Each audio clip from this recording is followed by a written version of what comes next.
Hello everyone, welcome to my channel. आज का हमारा टॉपिक है कपास, लिनन एवं जूट। ये कपास, लिनन एवं जूट कौन से रेशे हैं? तो ये सेलुलोजिक रेशे हैं। और ये कौन से जगत के हैं? वानस्पतिक जगत के हैं, प्राणिज जगत के हैं, खनिज जगत के हैं? ये आप लोग कमेंट करके बताइएगा। तो आज का हमारा टॉपिक है कपास, लिनन एवं जूट के सारे क्वेश्चन देखेंगे। आज हम लोग 50 क्वेश्चन का सेशन करेंगे, जो कि हमारे टीजीटी पीजीटी के लिए बहुत बहुत ही महत्वपूर्ण है। और कल हमारा पीजीटी का एग्ज़ाम है, तो इसके लिए तो बहुत ही बेनिफिशियल है। आप लोग ये सारे क्वेश्चन को कवर करके ज़रूर जाइएगा।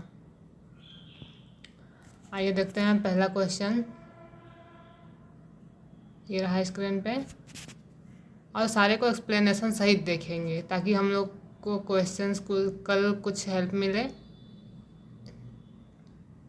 क्वेश्चन 1 है, लीलन तंतु के तने से प्राप्त होता है। जूट का पौधा, फ्लक्स का पौधा, कपास का पौधा, हेम का पौधा। तो लिनन तंतु कौन किस के तने से प्राप्त होता है? जूट के पौधे के तने से प्राप्त होता है, फ्लक्स के तने के, कपास का पौधा, हेम का पौधा। तो जूट से लिनन से क्या होता है? फ्लक्स तने का पौधा प्राप्त होता है, फ्लक्स का पौधा।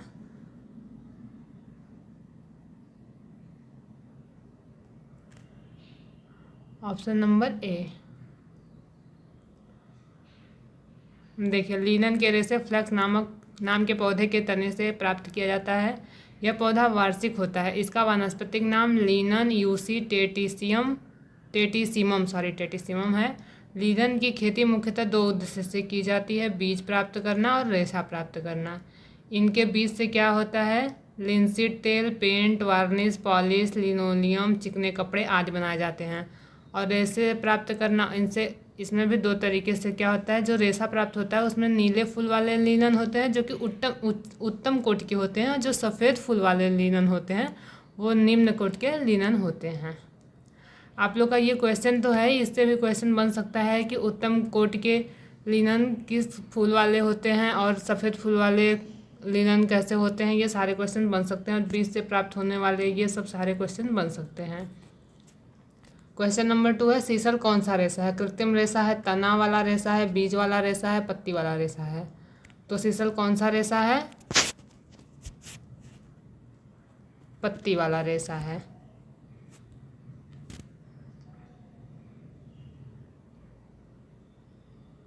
ये भी क्या है? सेलुलोजिक जगत का है। ये वानस्पतिक जगत का, जैसे वानस्पतिक जगत में जो वानस्पतिक प्रधान होते हैं उसमें कौन कौन से आते हैं? बीज से प्राप्त होने वाले रेशे, तने से प्राप्त होने वाले रेशे और पत्ते से प्राप्त होने वाले रेशे। तो बीज से प्राप्त होने वाले रेशे कौन कौन से होते हैं?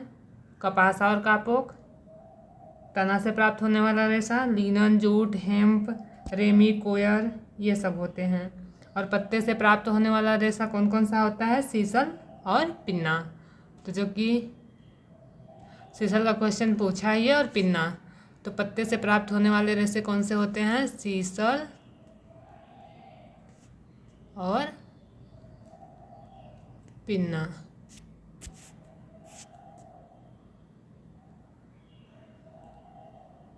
कपास के रेशे की लंबाई होती है आधा इंच से 2 इंच, आधा इंच से 5 इंच, आधा इंच से 3 इंच, 12 इंच से 20 इंच। तो कपास के रेशे की लंबाई कितनी होती है? आधा इंच से 2.5 इंच होती है।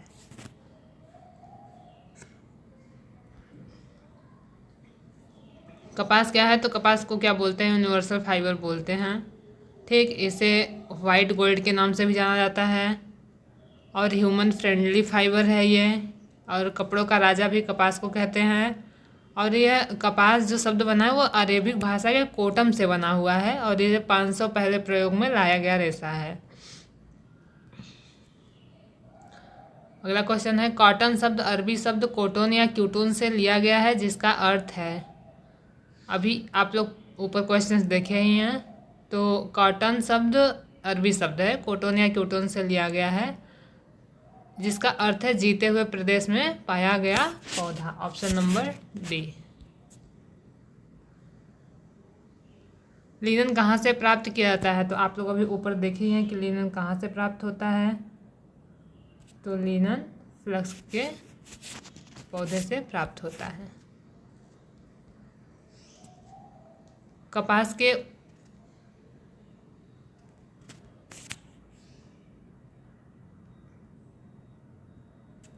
कपास के उत्पादन का सही क्रम दीजिए। कंघी करना, खेती करना, खोलना एवं आपस में मिलाना, बिलौंडे निकालना, गांठ बांधना। तो आप लोग इसको क्रम में करिए। ऑप्शन रहा ये B, C, D, आप लोग इस क्रम को लगाइए। तो पहले क्या होता है,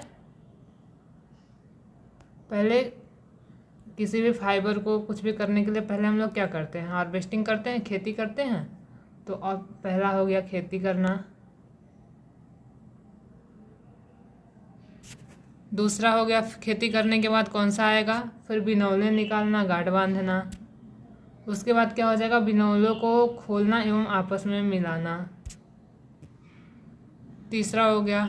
चौथा कौन सा हो जाएगा, फिर उसको धुनना। उसके बाद क्या हो जाएगा, धुनने के बाद उसको कंघी करना, यानी छोटे बड़े रेशे को छांटना, अलग करना। सॉरी, ये चौथा हो गया, ये पांचवा। छठा कौन सा हो जाएगा, छठा हो जाएगा फिर उसका पोनी बनाना। सातवां कौन सा हो जाएगा, सातवां हो जाएगा कटाई करना। Option number C।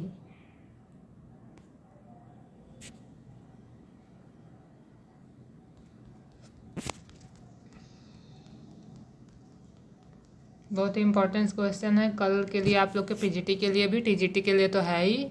जलने के पश्चात लिनन के तंतु की राख का रंग होता है भूरा रंग, काला रंग, ग्रे रंग, लाल रंग।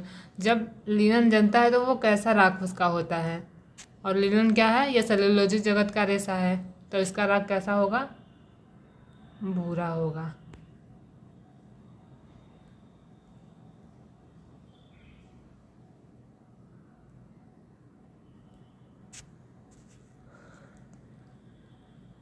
देखिए लिनन के बारे में भी थोड़ा जान लेते हैं। इसका रेशा लंबा, नुकीला, चिकना तथा चमकदार होता है।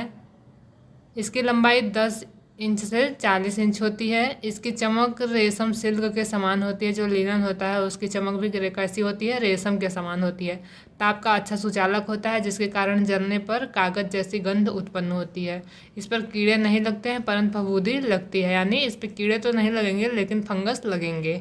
गीली अवस्था में इसकी मजबूती 20% बढ़ जाती है, यानी लिनन का जो कपड़ा होता है वो जब गीला होगा तो उसकी मजबूती और बढ़ जाएगी 20% तक। उत्तम श्रेणी के लिनन का रेशा नीले रंग के फूल से प्राप्त होता है। अभी आप लोग देख रहे थे कि वाइट फ्लावर से कैसा रेशा प्राप्त होता है और ब्लू फ्लावर से कैसा प्राप्त होता है। तो जो नीले रंग का फूल होता है उससे अच्छी किस्म का रेशा प्राप्त होता है, और जो वाइट कलर का फ्लावर होता है लिनन का, उससे क्या होता है, निम्न श्रेणी का रेशा प्राप्त होता है। अगला क्वेश्चन है, तंतु जो ताप का अच्छा सुचालक है, रेशम, नायलॉन, ऊन, कपास। तो ताप का अच्छा सुचालक कौन सा है, कॉटन।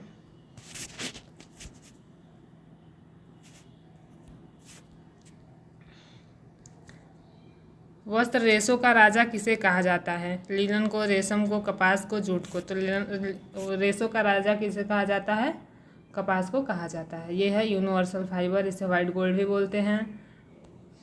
मोटाई बरकरार रखने के लिए सूत की क्षमता होती है लचीलापन, लॉफ्ट, विकेबिलिटी, प्रतिस्कंदन।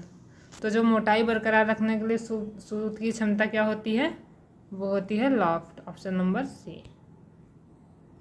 हम लोग जल्दी जल्दी क्वेश्चंस को करेंगे क्योंकि हम लोग कल का पीजीटी का एग्ज़ाम है, उसके लिए अब फास्ट मोड में ही क्वेश्चंस देखने अच्छे रहेंगे। कॉटन शब्द अरबी शब्द कोटोन या सॉरी ये तो हो गया था ना।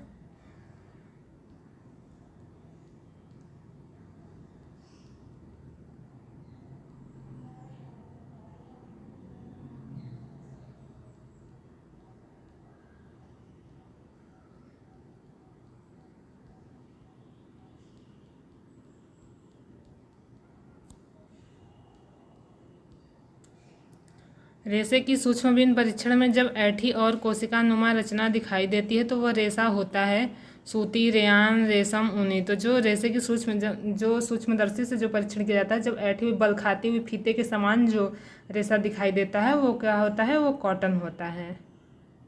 और ये जब फूलता है तो ये गोलाकार का दिखता है। सूती कपड़ा जलता है तो उसमें से कौन सी लौ निकलती है, सफ़ेद लौ, पीली लौ, नीली लौ, नारंगी लौ। तो जो कॉटन जलता है वो कैसी लौ निकलती है? वो पीली लौ निकलती है। लीलन की राख जो होती है वो भूरी होती है। आप देखें निम्न में से कौन से तने वाला तंतु नहीं है? इसे बताइए तना वाला तंतु कौन सा नहीं है? Linen, jute, hemp, कापोक।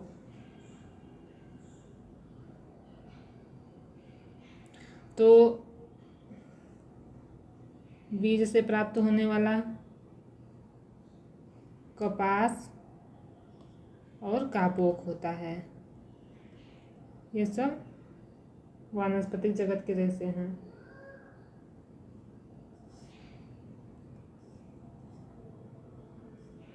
और तना से प्राप्त होने वाला रेशा सीसल, पिन्ना, पत्ते से प्राप्त होने वाला रेशा सीसल, पिन्ना।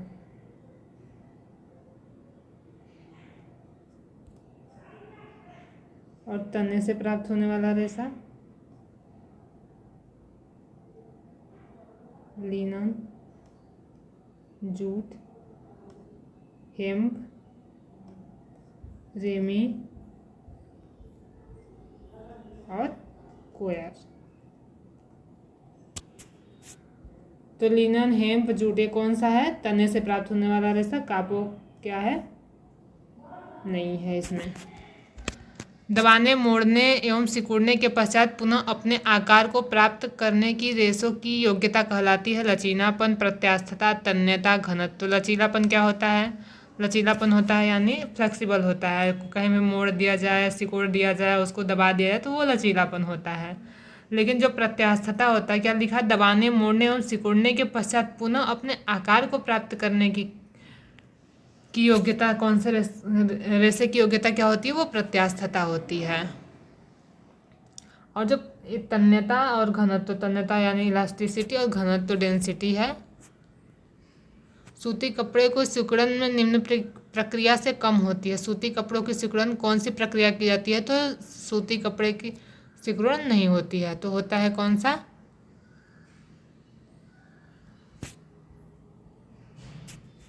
सेंफोराइजेशन।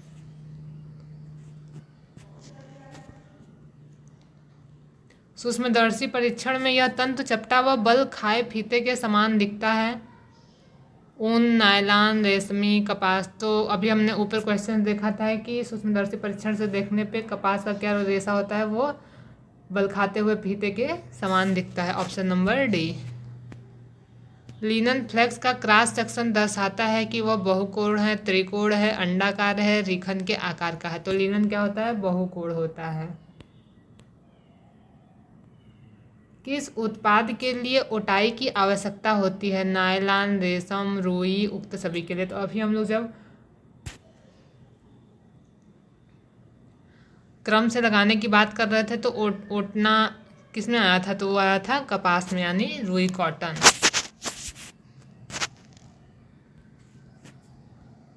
निम्न में से कौन सा तने से प्राप्त होने वाला रेशा है? कपास, लीलन, रेयान, रेशम। तो कौन सा है? लीलन। आप लोग को बताया ही है कि तने से प्राप्त होने वाला रेशा कौन सा है, बीज से प्राप्त होने वाला रेशा कौन सा है। लिनन द्वारा निर्मित महीन बुना हुआ कपड़ा कैमो, साटिन, कैश्मीर, कनोपी। तो लिनन द्वारा जो वानस्पतिक जगत से प्राप्त प्रमुख रेशा है, लिनन फ्लेक्स नामक पौधे तने से प्राप्त होता है। लिनन के द्वारा क्या होता है? साटिन का कपड़ा बुना जाता है। सूती कपड़े की प्रोसेसिंग का अनुक्रम बताइए। जो सूती कपड़ा होता है उसके प्रोसेसिंग का कौन कौन सा, यानी जब कपड़ा बन के तैयार हो जाता है यानी ग्रे गुड्स को हम किस तरह से प्रोसेसिंग करते हैं कि वह एक फिनिश कपड़े के रूप में आ जाता है। तो पहला करते हैं सिंजिंग, फिर क्या करते हैं? उसका स्काउरिंग करते हैं, नहीं सॉरी डिसाइडिंग करते हैं। फिर क्या करते हैं? स्काउरिंग करते हैं। फिर क्या करते हैं? उस पर ब्लीचिंग करते हैं। ब्लीचिंग से उसमें का गंदापन, मैल, धूल जो भी है सब निकल जाए, उसका मतलब वाइटनेस आ जाए उसमें। उसके बाद उस कपड़े पे प्रिंटिंग करते हैं। प्रिंटिंग करने के बाद क्या करते हैं, क्योरिंग और हीट सेटिंग करते हैं। ऑप्शन नंबर सी।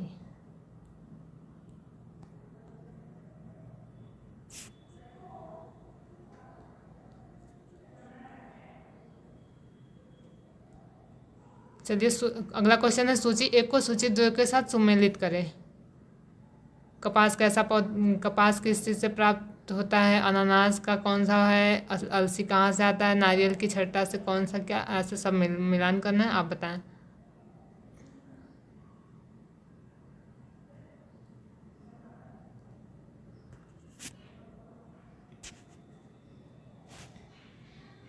तो कपास क्या होता है, ये बीज से प्राप्त होने वाला पौधा है।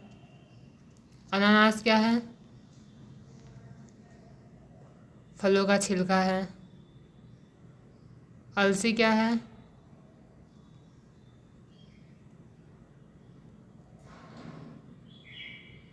अनानास पादप पत्ता है, और नारियल की जटा क्या है, फलों का छिलका है। अलसी पादप तना है। ऑप्शन नंबर ए।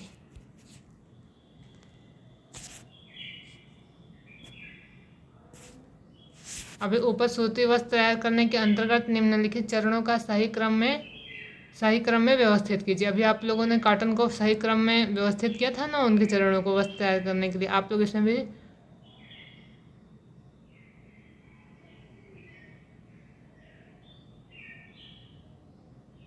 इसका भी आंसर दीजिए। तो इसका आंसर होगा ऑप्शन नंबर बी। फ्लैश के पौधे के लिए प्राप्त करने के लिए रिपलिंग की जाती है, बीज, पौधा, तना, लीलन। तो रिपलिंग की जाती है किसका, लीलन का। निम्नलिखित तंतुओं में से कौन से तंतु पौधों के पत्ते से प्राप्त किए जाते हैं, पिन्ना, कापोक, सीसल, कोयल। तो कौन से तंतु पौधों के पत्ते से प्राप्त किए जाते हैं, तो सीसल और पिन्ना। ए और 1 और 2 किस में है, ऑप्शन नंबर ए में।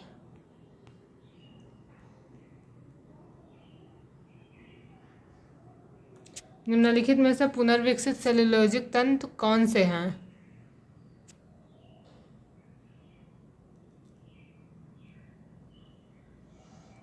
रेहान, लायोसेल, एजोलॉन, एल्पाका।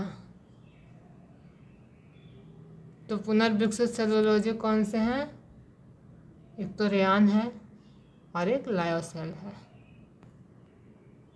जूट तंत्र को कहते हैं चांदी तंत्र, स्वर्ण तंत्र, ताम्र तंत्र, एल्युमिनियम तंत्र। जूट तंत्र को क्या कहते हैं, स्वर्ण तंत्र कहते हैं, यानी सोने जैसा दिखता है, वो पीला पीला उसमें चमक होती है, इसलिए क्या कहते हैं, सुनहरा जैसा होता है, इसी कारण इसको स्वर्ण तंत्र कहते हैं।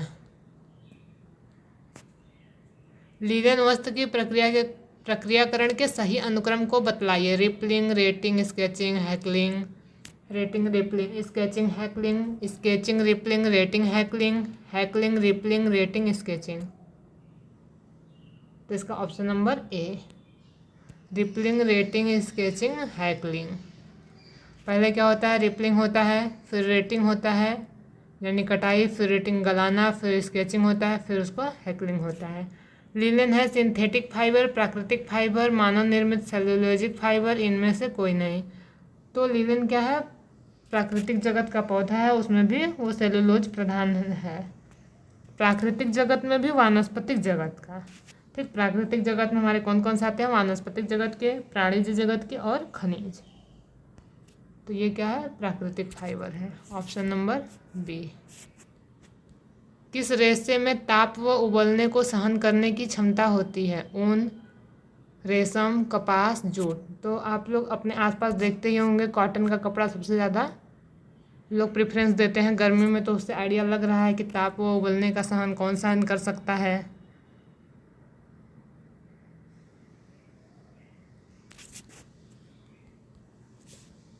कपास को साफ करने की विधि है गिनिंग, कॉम्बिंग, बेलिंग, पिकिंग। तो गिनिंग, ऑप्शन नंबर ए। जूट एक है रासायनिक रेशा, तने का रेशा, कोए का रेशा, जानतत्य रेशा। तो जूट कैसा है, तने का रेशा है। ये भी लीलन के समान जूट भी क्या है, तने का रेशा है। कोए से बीज अलग करने की क्रिया क्या कहलाती है? कोए से बीज अलग करने की प्रक्रिया कहलाती है गिनिंग यानी कूटना कहलाता है। जब हम लोग कपास का रेशा पढ़ेंगे, कपास को डिटेल में पढ़ेंगे तो देखेंगे जो ओटाई होती है वो क्या होती है? गिनिंग होती है। जब कपास के रोए से बीज को अलग किया जाता है, जो पोर्ट्स होते हैं, जो कोया होता है कपास का, तो उसे जब बीज को अलग किया जाता है तो उसे गिनिंग कहते हैं यानी ओटना कहते हैं, ओटाई कहते हैं।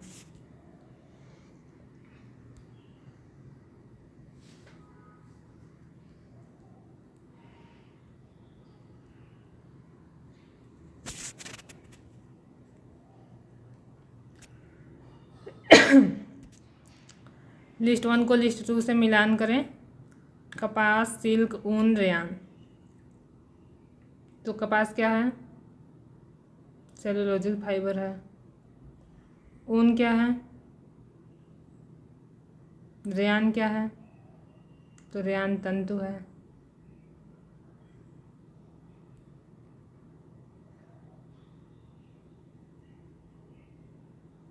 ऑप्शन नंबर का कौन सा सही हो जाएगा? ऑप्शन नंबर सी।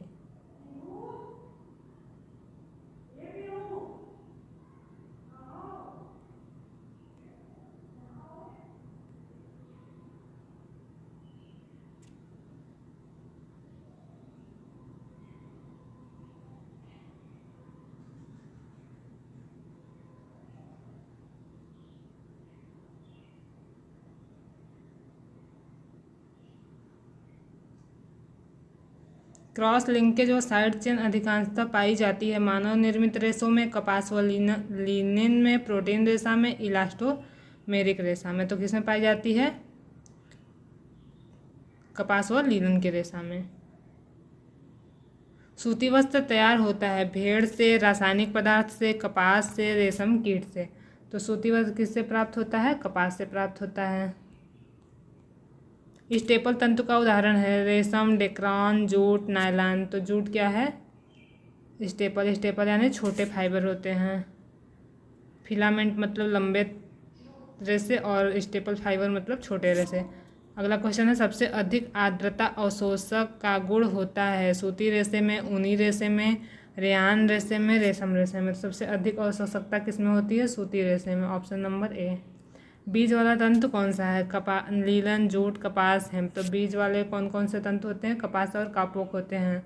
तो बीज वाले तंतु कौन से हैं? कपास हैं। प्राकृतिक तंतु है कपास, रेयान, पॉलिएस्टर, नायलॉन। प्राकृतिक तंतु कौन सा है? कपास, क्योंकि ये पॉलिएस्टर, नायलॉन, रेयान ये सब कौन से हैं? मानव निर्मित हैं। ये सब मानव निर्मित हैं।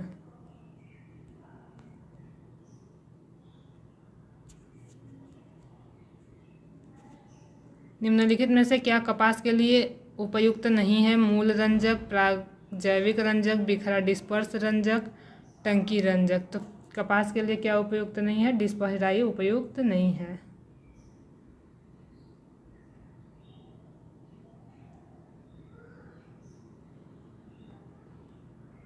निम्नलिखित में से कौन सा कपड़ा तौलिए के लिए उपयुक्त होता है? सूती, टेरिलिन, नायलॉन, डेक्रोन। तो तौलिए के लिए कौन सा कपड़ा उपयुक्त होता है? सूती। पसीना सोखने की सबसे अधिक क्षमता होती है टेरिकॉट में, नायलॉन में, सूती में, रेशमी में। तो पसीना सोखने का सबसे अधिक क्षमता सूती वस्त्र में होता है। निम्न में से कौन सा कपास का रासायनिक नाम है? Fibroin, cellulose, keratin, polymers. तो रासायनिक नाम क्या है? सेल्यूलोज है। ये सेल्यूलोज प्रधान रेशे हैं कपास और काकोक। लिनन, जूट, हेम्प, प्रेमी, कोया, सिसल, पिन्ना सब क्या हैं? सेल्यूलोज प्रधान रेशे हैं। कपास के रेशे की लंबाई कितनी होती है? तो कपास के रेशे की लंबाई 1.5 से 2 इंच होती है।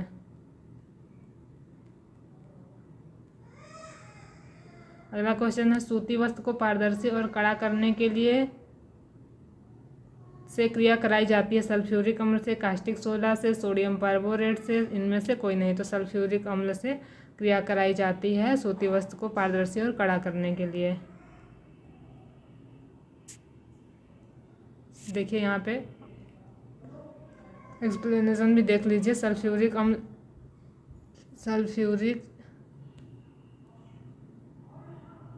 सल्फ्यूरिक एसिड एक अत्यंत सक्रिय अकार्बनिक अम्ल है जिसका प्रयोग प्रायः सभी आधुनिक उद्योगों में किया जाता है। शुद्ध सल्फ्यूरिक अम्ल रंगहीन, गंधहीन तेल जैसा भारी तरल पदार्थ है जो जल के हर परिमाण में विलेय है। इसका प्रयोग विभिन्न उद्योगों में विभिन्न रासायनिक पदार्थों के संश्लेषण, सूती वस्त्रों को पारदर्शी और कड़ा बनाने वाले एजेंट के रूप में तथा प्रयोगशाला में प्रतिकारक के रूप में किया जाता है। अगला क्वेश्चन है, निम्नलिखित में से कौन सा युग्म सुमेलित है? रेशम मानवकृत रेशा, रेयान प्राकृतिक रेशा, लीलन वानस्पतिक रेशा, ऊन धात्विक रेशा। तो रेशम क्या है? मानवकृत रेशा है? नहीं, रेशम क्या है? प्राकृतिक रेशा है। प्राकृतिक में भी वानस्पतिक जगत का। रेयान क्या है? प्राकृतिक रेशा है। तो रेयान प्राकृतिक रेशा नहीं है, कृत्रिम रेशा है। लीलन क्या है? वानस्पतिक रेशा है। तो हाँ, लीलन प्राकृतिक जगत का वानस्पतिक रेशा है। ऊन धात्विक रेशा है। नहीं, तो ऊन भी प्राकृतिक जगत का रेशा है, वो भी प्राणिज जगत का। अरे सॉरी, ऑप्शन नंबर सी। कपास तंतु अनुप्रस्थ काठ में दिखाई देता है, गोलाकार, आयताकार, चौड़ा, लंबा। तो अनुप्रस्थ काठ में कैसा दिखाई देता है? लंबा। कपास उत्पादन में सर्वोच्च स्थान प्राप्त करने वाला देश भारत, यूएसए, अमेरिका, चीन। तो कौन सा है? चीन सर्वोच्च स्थान प्राप्त करने वाला देश। अगला क्वेश्चन और लास्ट क्वेश्चन है, इनमें से कौन सा प्रोटीन फाइबर नहीं है? ऊन, काश्मीरी ऊन, मोयर और लिनन।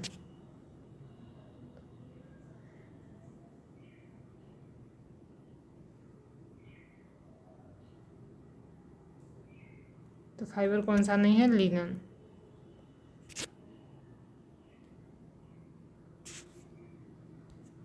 ये हमारे 50 क्वेश्चन जो कि हमारे टीजीटी और पीजीटी दोनों के लिए बहुत ही महत्वपूर्ण है और नेट के लिए भी हमारे बहुत ही महत्वपूर्ण है। तो कल हम लोग का पीजीटी का एग्ज़ाम है, जिसका अभी एग्ज़ाम है। ये 50 क्वेश्चन ज़रूर देख के जाइए, बहुत ही इंपॉर्टेंट क्वेश्चन है।